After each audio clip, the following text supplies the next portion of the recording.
네, 안녕하십니까. 복고대 통일청입니다. 자, 우리가 오늘 공부할 내용은 건법당 입종지라. 거기서부터 공부할 차례인데요. 자, 우리가 법의 깃발을 지금 들고 나가고 있는 거예요. 근데 법의 깃발을 드는 자들은 어떤 자들입니까? 네, 법을 사랑하는 사람들이죠.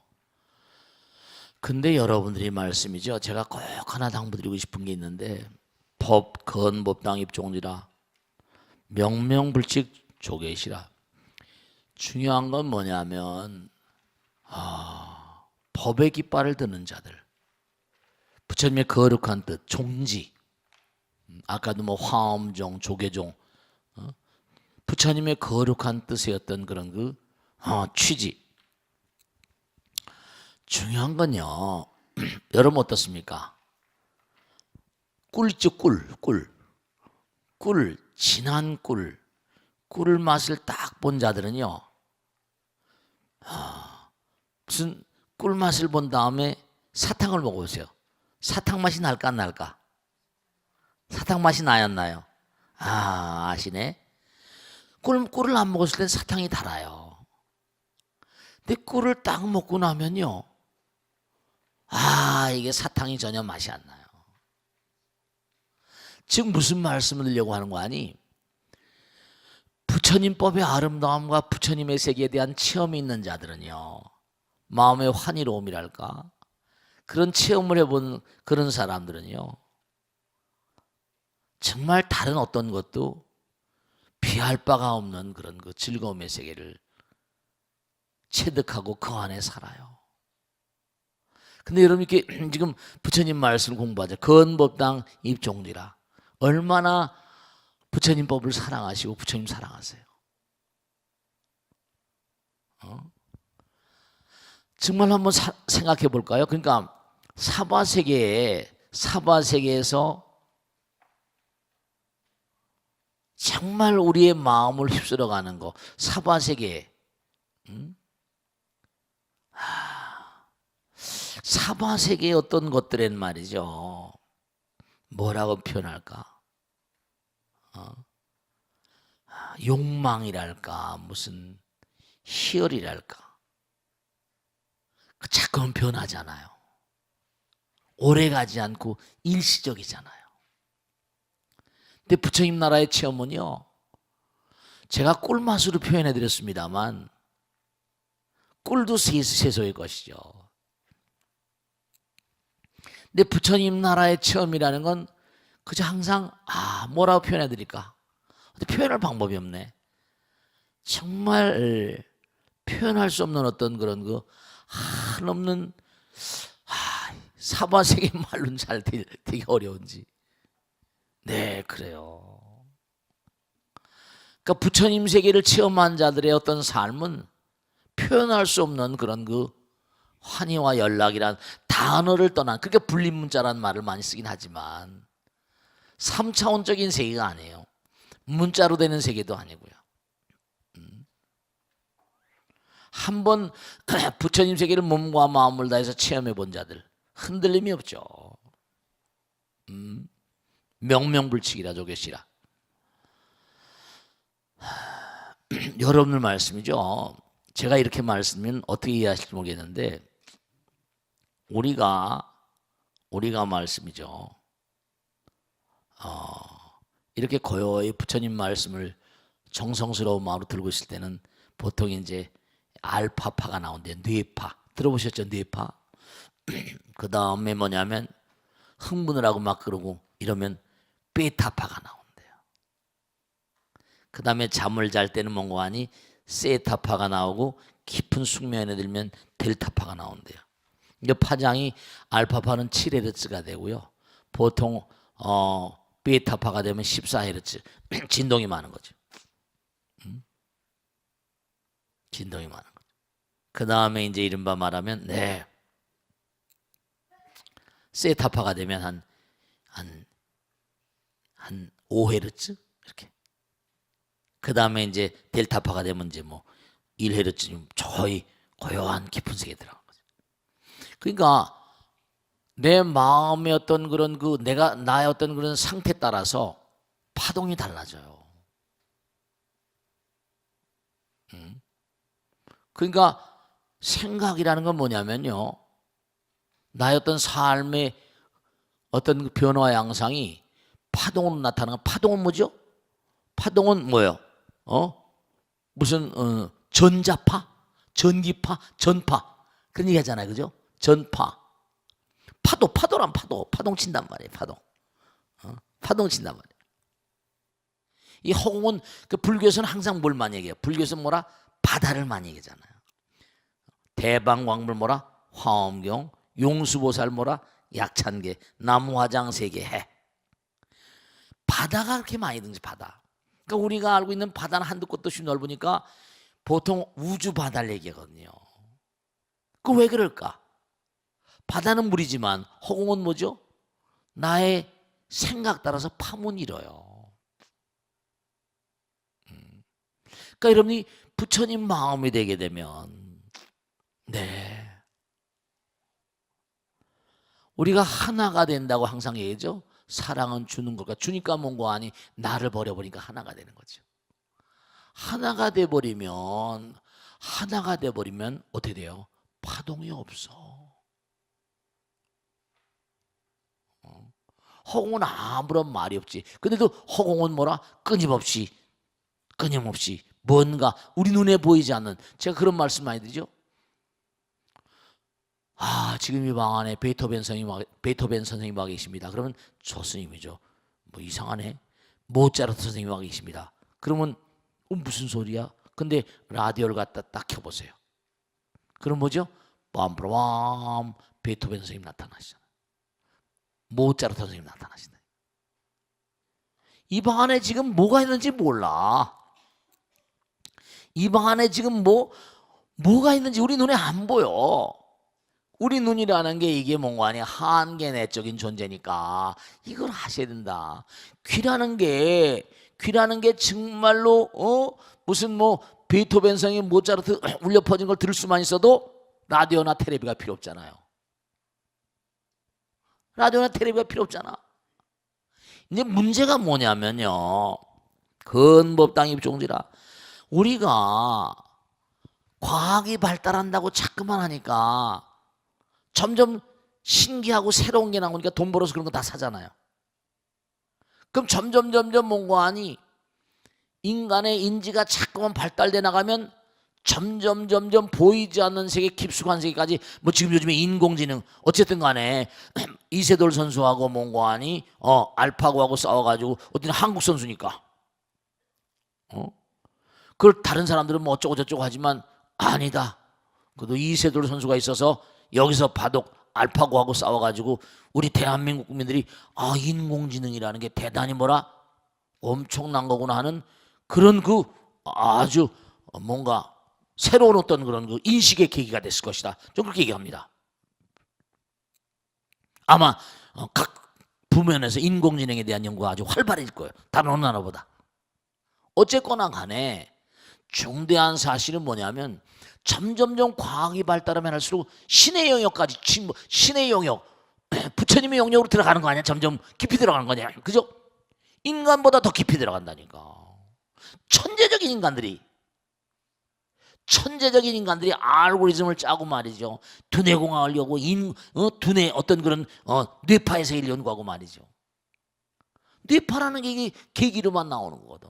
인공지능이라는 게 지능이라는 게 검출되는 겁니까? 뭡니까?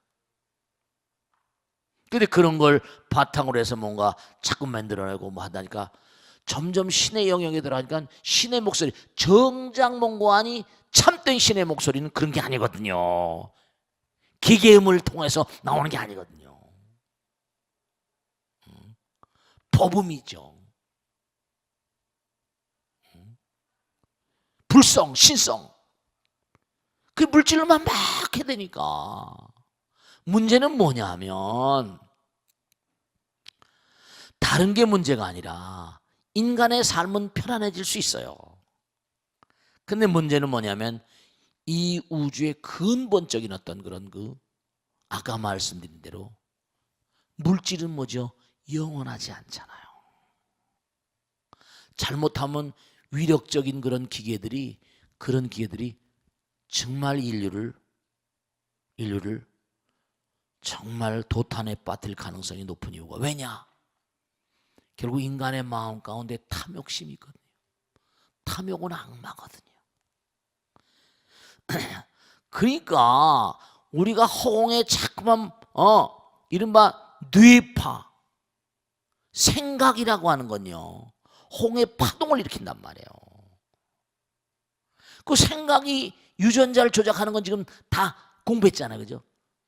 생각이라는 게 이른바 말하면 유전자의 필라멘트 구조를 나선상의 구조를 움직여서 물질을 만든다는 건 지금 과학자들이 얘기하고 있으니까.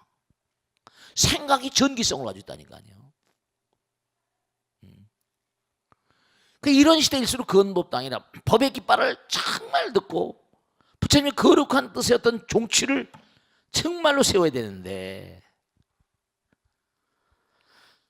점점 몽고하니 그와 같은 길이 아니라 또 다른 길로 자꾸만 가버리면 이게 이제 앞으로 어떻게 될 것인가. 그게 참 안타까운 거예요. 명명 밝혀야 된다. 부처님께서 말씀하신 법, 불칙을 근법당 법의 깃발을 높이 들고 종지를 세워서 명명불칙 밝고 밝게 부처님의 조칙, 부처님의 법칙을 정말 밝고 밝혀서 정말 흘러 내려와가지고 드디어 조계, 이 영가 현각 쓰면 육조 해능의 어떤 그런 후예니까 조계에 와서 드디어 법이 이어졌도다. Setting up the flag of Dharma and raising up the Buddha's teachings, 조계 succeeded doubtlessly to the Buddha's clear teaching. Succeed to 하면은 계승이고 succeed in 하면 성공이란 말이지. 그러니까 setting up the flag, 세웠다는 거죠.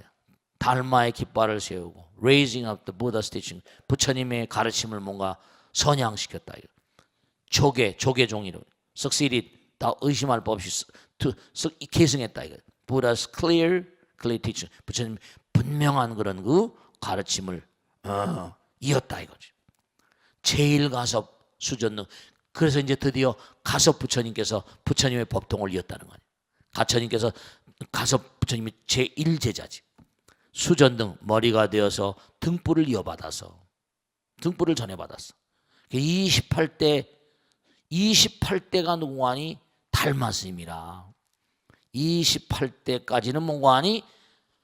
28대가 인도 불교의 28조는 달마스님이야. 근데 이분이 중국으로 갔잖아. 28대 서는 뭐라? 인도란 말이야. 서천. 그 왕호 천축국정 그러잖아, 그지? 서천. 중국으로부터 중국 28대까지는 인도의 기록이 있다. 서천의 기록이 있다. 마하카샤파 began to pass down the lamp of Dharma. 그러니까 가섭존자가 pass down the lamp of Dharma의 어떤 등불을 이어받아서 28 successions were recorded in the Western country, India. 그러니까 28조 그 계승된 어떤 그런 조사들이 계속 흘러내려와 가지고 인도에 그런 기록이 남아 있다. 그래서 이제 이 법이 달마스님의 법이 어떻게 동류, 우리가 서건동진 그러지? 서건동진 금화해동 이러잖아요. 그 전에 공부했지, 그지? 선천 쪽에서 뭔가하니 거는 서천 쪽이란 말이야. 동진, 여기는 동류라고 그러는. 서건 동류, 서건동진 금화해동. 우리나라를 해동대한민국이라고 하잖아. 그러니까 우리가 예불문 올릴 때 다 중요한 거예요. 법이 우리에게 나에게 이를 때까지 고생하신 많은 선직들, 서건동진, 금화해동, 역대전등, 제대조사, 천하종사, 일체미진수, 제대선직 감사합니다. 모든 그런 모든 조사 종사들, 그러니까 6조 해능까지는 조사라고 부르고 6조 해능의 제자들 가운데 해능 다음에 무슨 그 다음에 6조 그 다음에 달마스님에서 그 다음에 해가 쭉 내려서 6조잖아, 그지? 달마가 이제 인도에서는 28조고 중국에서 초조라고 그래, 달마. 그래서 달마, 해가, 승찬, 도신, 홍인, 육조 이렇게 나와. 그 다음에 육조 다음엔 7조서부터는 뭔가 7조가 없어. 종사 5가 7종이라고 또 갈라집니다. 왜냐하면 육조 해능이 한 사람만 세웠다간 세상이 나빠지니까 마저 어떻게 암살당하거나 죽게 생겼거든. 그러니까 퍼쳐놓습니다. 5가 그래서 조동종, 위왕종 뭐 해가지고 쭉 갈라놓습니다. 7종으로 갈라져요. 그래서 종사들이 등장하는 거죠. 법이 동쪽으로 법이 동쪽으로 흘러 들어와서 입차토 중국에 이 땅에 들어와서는 이런 말이지. 보리달마가 위초조, 달마 스님께서 초조가 되었도다 이런 뜻이. 달마 스님께서 The Dharma flowed into the east to enter the land. 달마 스님께 달마 스님이지. 그 법이 달마는 법이고 밑에 보디달마는 보리달마고 법이 뭔가 하니 지난번에 한 말씀지 까르마를 따르마로 그런 얘기했지. 까르마를 부처님께서 가르치는 내용은 까르마를 따르마로 우리의 업을 뭔가 법으로 전부 다 깨뜨려 버리고 그 다음에 정말 일시적인 차원의 임시적인 차원의 현실적인 차원의 영원으로 그 다음에 뭔가 하니 정말로 상대적인 차원에서 절대 세계로 가는 게 우리의 어떤 그런 수행의 근본 태도란 말이죠. 그래서 거기 보면 Dharma flowed into the east to enter this land. 중국에 들어왔다는 거. 보리달마 became the first founder. 이른바 말하면 선종의 초조가 되었도다 이런 뜻이. 그러니까 우리가 정말 중요한 건 이 시대에 아무리 봐도 세상은 점점 더 물질이 뭐라 팽배할 수밖에 없다. 물질 만능이고 배금주의고 정신세계는 점점 뭔가 하니 퇴락할 수밖에 없지. 그러니까 이러다가 점점 우리의 본질을 잊어버리면 결국 뭐라? 본질 잊어버린 자들은 뭐라? 훅 불면 다 날아가 버립니다. 본질에 우리는 하늘에 뿌리를 박아야 되는데 하늘에 뿌리를 박아야 돼. 땅에 있는 건 전부 다 훅 불면 다 날아가는 것들이에요. 그러니까 우리가 가야 될 길이 가만히 이렇게 생각하면 암담하다니까. 뭐 인공지능이 나오고 과학이 발달하고 난리친다고 하지만 이게 앞으로 갈 길을 보면 부처님 말씀이 딱 맞는 게 물질이 말하면 마음이 입을 막고 정말로 물질이 잠잘 때 마음이 입을 여는 거니까. 넌 물질이 풍요로워지는 건 좋은데 이 물질은 또 전부 다 쏠려버리거든. 그게 여러분이 이걸 아셔야 된다. 진짜로 이걸 아셔야 돼. 여러분들 말씀이죠. 스마트폰에 여러분들이 뭐 이렇게 뭐 하잖아요, 그죠? 그러면 스마트폰으로 뭘 주문하고 뭘 하고 뭐 하잖아요, 그죠? 스마트폰 다 하잖아. 그럼 그 데이터가 고스란히 회사에서 다 들어갑니다. 무슨 회사? 생년월일 같은 게 다 나오지. 그러니까 이 사람이 요때는 아이를 낳아서 키울 때다. 그럼 뭐라 다 무슨 뭐 애기 뭐 우유 광고 무슨 뭐 기저귀 광고 뭐 하고. 그게 싹 먼저 알아버려 우리를. 빅데이터가 있으니까. 생각만 해봐요. 당장 앞으로 현대가 저렇게 나가고 난리치지만 우선 당장 뭐라 공유경제라고 그래가지고 기가 막히잖아. 우버 자동차도 마찬가지. 그 비싼 자동차 사서 뭐 하냐 이거야. 하루 사가지고 많이 몰고 다니지도 않잖아, 그지? 폼만 잡잖아요. 그럼 어떻게? 그럼 좋은 자동차 빌려준다 이거야. 내가 자동차 빌려줄 테니까 타라 이거야. 갖다 모셔다 드린다 이거야. 그럼 그 사람이 움직일 때마다 어느 음식점 내가 어디 음식점 가고 싶은데 그럼 자동차가 다 알아서 해. 거기다 또 자동차가 뭐라 운전기사가 필요 없어. 이거 정말로 희한한 시대가 오는 거야. 무인 자동차를 테슬라니 전부 다 무인 자동차를 만들어내고 있거든. 이제 앞으로 어떤 시대가 올까? 10년, 20년 우리가 정말 빨리 변해갈 겁니다. 그러니까 정신 똑바로 차리고 어떻게 사는 것이 정말 공덕주로서의 삶인가 깨어 있어야 돼. 이런 시대는 정말 깨어 있어야 돼. 아시겠죠, 그죠? 네, 정말 그러니까 우리가 부처님 말씀 공부하시면서 시대가 정말 변해가고 있구나. 어떻게 살아갈 것인가 진지한 자세로 기도하면서 살고. 근데 부처님은 계시잖아. 기도와 미얀마 사람들처럼 기도와 뭐라? 기부. 지금은 가난한 것 같은데 54년간 군인들이 통치를 했으니 기가 막히잖아. 생각해봐.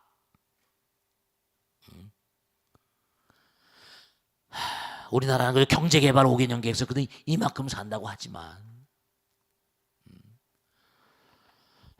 우리나라 국민들은 또 생각할 게 많지만 중국 다다시도루라고 일본의 유명한 그런 제국주의론자가 하나 있었는데 일본, 미국, 소련이 있어가지고 우리나라는 그냥 여기 붙고 저기 붙고 이른바 말하면 파당 짓는 데 선수라는 거야.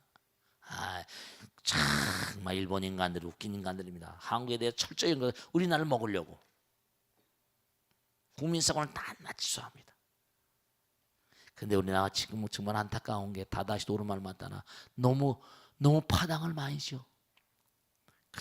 무슨 진박 해가지고 어떻게 될지 알 수가 없고 정말 왜 그런지 몰라. 조선시대 말 무슨 친일파 있는 것처럼 친노파 있는 것처럼 임진왜란 때 병자호란 때 전부 다 동인 서인 노론 소론 벽파 시파에서 파당이 얼마나 많았어. 얼마나 사화가 많고. 우리나라 국민들은 정말 반성해야 됩니다. 부처님 말씀 따라서. 그러니까 이 나라가 그렇게 많으니까 종교도 다른 미얀마 같은 데 딱 불교 하나지만 말이지. 여긴 그냥 완전히 그냥 막 종교 백화점처럼 이 종교 저 종교 이것도 좋다 저것도 좋다. 짧은 시간에 그것도. 참 정말 이거 각성해야 된다니까.